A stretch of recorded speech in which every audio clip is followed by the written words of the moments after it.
तो दोस्तों अभी हम साउंड टेस्ट स्टार्ट करने वाले हैं और अभी हम चलाएंगे गाने ब्लूटूथ मोड पे।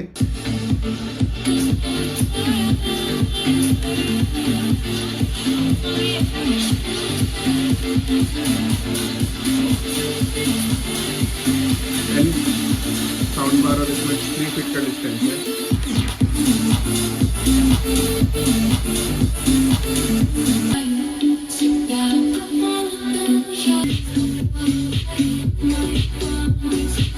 तो अभी मैं इसकी लाइन मतलब लाइन ऑक्स लाइन कनेक्ट करने वाला हूँ। Line inconnected.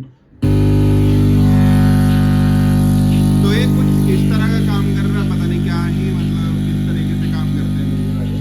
तो इसके ऑक्स केबल चेंज करके देखता हूँ मैं। तो इसके ऑक्स केबल चेंज करके देखते हैं। तो मैं नई ऑक्स ले आया हूँ, अब आपको कनेक्ट करके दिखाता हूँ। Bluetooth mode. अभी ब्लूटूथ पे ऑक्स हटाते ही और ये ऑक्स लगाते ही Line inconnected. तो ये लाइन मतलब ऑक्स कनेक्ट होगी इसकी। तो हमें खुद से कोई बटन दबाने की जरूरत नहीं।